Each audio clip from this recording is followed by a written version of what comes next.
यसाया 29वां बाब जो 24 आयात पर मुश्तमिल है। यरूशलेम का हशर।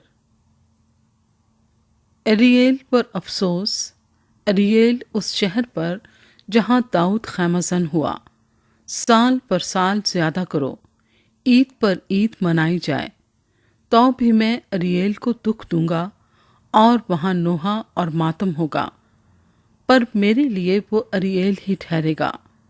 मैं तेरे खिलाफ गिरदा गिर्द खैमजन हूँगा और मोर्चा बंदी करके तेरा मुहासरा करूँगा और तेरे खिलाफ दमदमा बांधूंगा, और तू पस्त होगा और ज़मीन पर से बोलेगा और खाक पर से तेरी आवाज़ धीमी आएगी।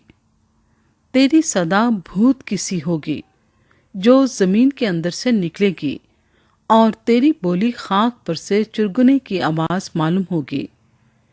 लेकिन तेरे दुश्मनों का कौल बारीक गर्द की मानिंद होगा, और उन जालिमों की गिरोह उड़ने वाले भूसे की मानिंद होगी, और ये नागहां एक दम में वाक़े होगा।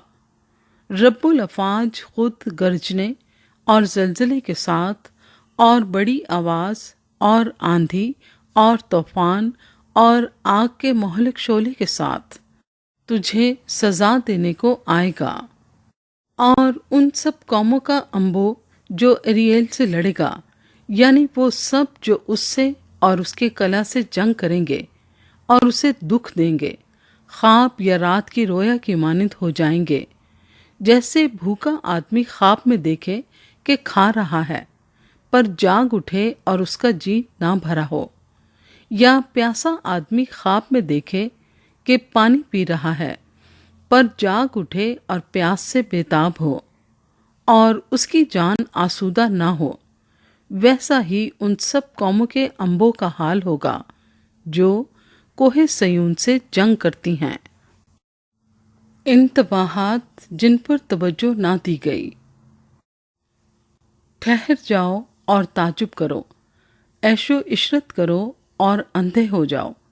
वो मस्त हैं पर मैं से नहीं, वो लड़खड़ाते हैं पर नशे में नहीं, क्योंकि खुदावंद ने तुम पर गहरी नींद की रूह भेजी है और तुम्हारी आंखों यानी नबियों को नाबीना कर दिया, और तुम्हारे सरों यानी गैब बीनों पर हिजाब डाल दिया, और सारी रोया तुम्हारे नज़दीक सर पर मोहर किताब के मज़मून की मानिंद होगी, जिसे लोग किसी पढ़े लिखे को दें और कहें इसको पढ़, और वो कहे मैं पढ़ नहीं सकता क्योंकि ये सर बमोहर है। और फिर वो किताब किसी नाख्वांदा को दें और कहें इसको पढ़, और वो कहे मैं तो पढ़ना नहीं जानता। बस खुदावंद फरमाता है, क्योंकि ये लोग जुबान से मेरी नज़दीकी चाहते हैं और होंठों से मेरी ताज़ीम करते हैं, लेकिन इनके दिल मुझसे दूर हैं, क्योंकि मेरा खौफ जो इनको हुआ फ़कत आदमियों की तालीम सुनने से हुआ। इसलिए मैं इन लोगों के साथ अजीब सलूक करूँगा जो हैरत अंगेज़ और ताजुब खेज होगा, और इनके आकिलों की अक्ल ज़ाइल हो जाएगी और इनके दानाओं की दानाई जाती रहेगी। आइंदा के लिए उम्मीद। उन पर अफसोस जो अपनी मशवरत खुदावंद से छुपाते हैं, जिनका कारोबार अंधेरे में होता है और कहते हैं कौन हमको देखता है, कौन हमको पहचानता है। आह, तुम कैसे टेढ़े हो! क्या कुम्हार मिट्टी के बराबर गिना जाएगा, या मसनू अपने साने से कहेगा कि मैं तेरी सनत नहीं? क्या मखलूक अपने खालिक से कहेगा कि तू कुछ नहीं जानता?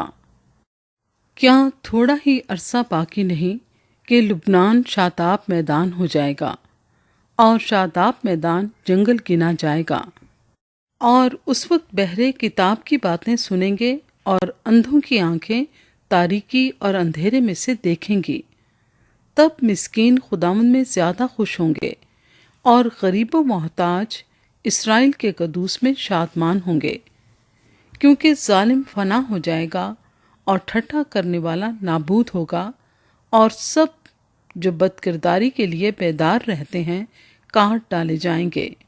یعنی جو آدمی کو اس کے مقدمے میں مجرم ٹھہراتے اور اس کے لیے جس نے عدالت سے پھاٹک پر مقدمہ فیصل کیا پھندہ لگاتے اور راست باز کو بے سبب برگشتہ کرتے ہیں۔ اس لیے خداوند جو ابراہم کا نجات دینے والا ہے، یعقوب کے خاندان کے حق میں یوں فرماتا ہے کہ یعقوب اب شرمندہ نہ ہوگا اور وہ ہرگز زردرو نہ ہوگا، بلکہ اس کے فرزند اپنے درمیان میری دستکاری دیکھ کر میرے نام کی تقدیس کریں گے۔